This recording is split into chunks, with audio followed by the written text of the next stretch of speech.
মেহেদী হাসান মিরাজ যদি টেস্ট ক্রিকেটটাতেই সবচেয়ে বেশি মনোযোগ দেন, টেস্ট ক্রিকেটকেই তার ধ্যান জ্ঞান বানিয়ে তোলেন, হতেও পারে সাকিব আল হাসানের পর বাংলাদেশের ক্রিকেট হিস্ট্রিতে বেস্ট টেস্ট অলরাউন্ডার হিসাবে মিরাজের নাম লম্বা সময় ধরে টিকে থাকবে। মিরাজ এটা বোঝেন কিনা আমি জানি না। সাদা বলের ক্রিকেটে মেহেদী হাসান মিরাজ যতটা গড়পড়তা, কিছু ক্ষেত্রে যতটা বিলো স্ট্যান্ডার্ড, লাল বলের ক্রিকেটে বা টেস্ট ক্রিকেটের মিরাজ ততটাই দুর্দান্ত। এই কথাটা মিরাজের সাদা বলের পারফরমেন্স নিয়ে যতগুলো সমালোচনামূলক ভিডিও আমি বানিয়েছি প্রত্যেকটাতে কমন কথা আমি বলেছি।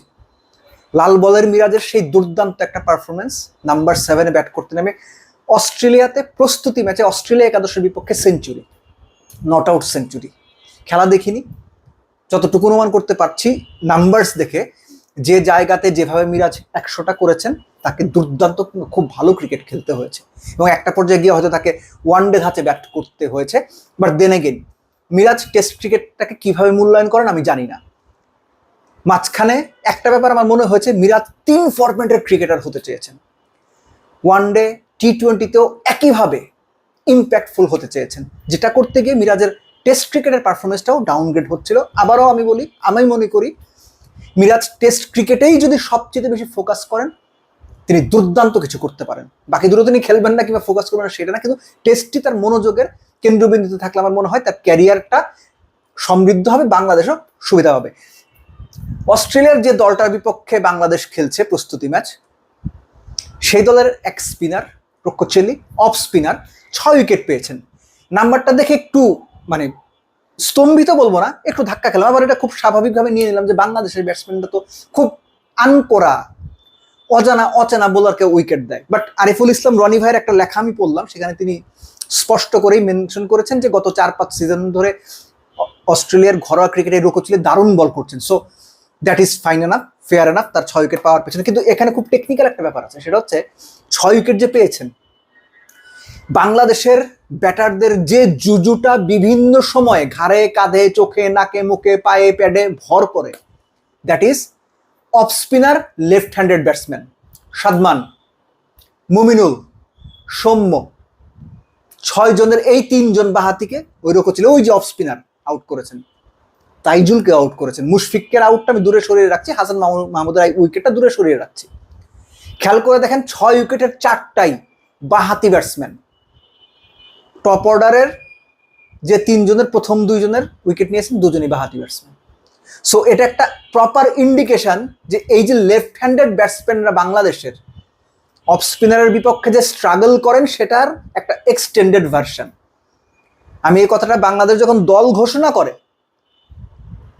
অস্ট্রেলিয়ার বিপক্ষে 2 টেস্ট সিরিজের, তখনই বলেছিলাম যে টানা 5 জন বাহাতি। সো এইটা আসলে অপোনেন্টের জন্য প্ল্যানগুলো অনেক ইজি করে দেবে। আমাদের না চেনা স্পিনার রক্ষোচেলি অফ স্পিনার, তিনি সেটা প্রুফ করে দিয়েছেন। এনিওয়েজ বাংলাদেশ 263 যে করতে পেরেছে সেটা মিরাজের কল্যাণে। সবচেয়ে ভালো দিক ইনিংসটার মিরাজ নট আউট থেকেছেন, 141 বলে 109 নট আউট, 77 তার স্ট্রাইক রেট। এবং সৌম্য যখন আউট হয়েছে তখন 158 রান ছিল। শেষ 3 উইকেটে বাংলাদেশ 100-র ওপরে রান যোগ করেছে এবং শেষ উইকেটে 69 রান যোগ করেছেন মিরাজ খালেদকে সঙ্গে নিয়ে। সো বোঝাই যাচ্ছে তিনি খুব ভালো ব্যাট করেছেন। সো এই মিরাজকেই আমরা দেখতে চাই, টেস্টের মিরাজ। আবার ওই টি-20-র পারফেক্ট অলরাউন্ডার, ওয়ানডের পাওয়ার হিটার, এগুলো হতে গিয়ে মিরাজ টেস্টের পারফরমেন্সটাকে নিচে নামাই দিয়েন না ভাই, প্লিজ। সো বাংলাদেশ বোলিংটাও খারাপ করেনি। হাসান মাহমুদ, আমি নাম্বার দেখলাম, খেলা তো আর দেখতে পারিনি বা দেখিনি, 4 ওভার 2 মিনিট 4 রান দিয়েছেন বোধ হয়, দুর্দান্ত বল করেছেন। তাসকিন অ্যাজ ইউজুয়াল উইকেট পেয়েছেন শুরুতেই। সো বাংলাদেশ প্রস্তুতি ম্যাচের হিসেবে ব্যাটিংটা তো ভালো হয়নি। মিরাজের ওই ব্যাটিংটুকু বাদ দিলে শান্ত বোধহয় 33 করেছেন, সাদমান বোধহয় 30-32 করেছেন। এছাড়া কেউই আসলে বলার মতো কোনো রান করতে পারেননি। 263 করেছে বাংলাদেশ, সেখানে মিরাজের 109 not out.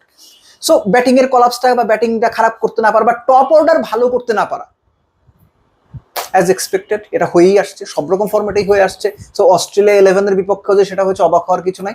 So Bangladesh at least Darwin অঞ্চলের যে উইকেট, সেখানে আমরা এর আগেও দেখেছি যে টিপিক্যাল যে অস্ট্রেলিয়ান উইকেটগুলো থাকে সেরকম না, স্পিনাররা কিছুটা হলেও সুবিধা পান, একটু সময় কাটাতে পারলে ব্যাটিং করাটা তুলনামূলক সহজ হয়ে যায়। এই ব্যাপারগুলো আছে, টেস্টে কি হবে আমি জানি না, কিন্তু এই ম্যাচেও সেটাই নাম্বার দেখে সেটাই মনে হয়েছে। বাংলাদেশ ইউনিট ওয়াইজ একেবারে খারাপ করেনি, টপ অর্ডার যেভাবে ধরেন রান পাচ্ছে না বা টেস্টে যেভাবে তারা কলাপস করে বা ফেল করে, ওই জায়গা থেকে একেবারে খারাপ করেনি। সো সেকেন্ড ইনিংস বাংলাদেশ যদি ব্যাট করে হোপফুলি টপ অর্ডার সেখানে রান পাবে সেটা এক্সপেক্ট করবে। একই সঙ্গে বোলারদের কাছ থেকেও দুর্দান্ত কিছু নাম্বারস দেখতে চাই, যে তারা আসলে ঠিক কেমন বল করেন অপোনেন্টের এগেনস্টে। কেননা এই অপোনেন্টটা অস্ট্রেলিয়ার মূল দলের তুলনায় হয়তো 4/1 স্বাভাবিকভাবে আমরা সেটা বলতে পারি। আর বাংলাদেশ ব্যাটিং ইউনিট ওয়াইজ একটা শঙ্কার জায়গা, একই সঙ্গে একটা টেনশনের জায়গা ছিল।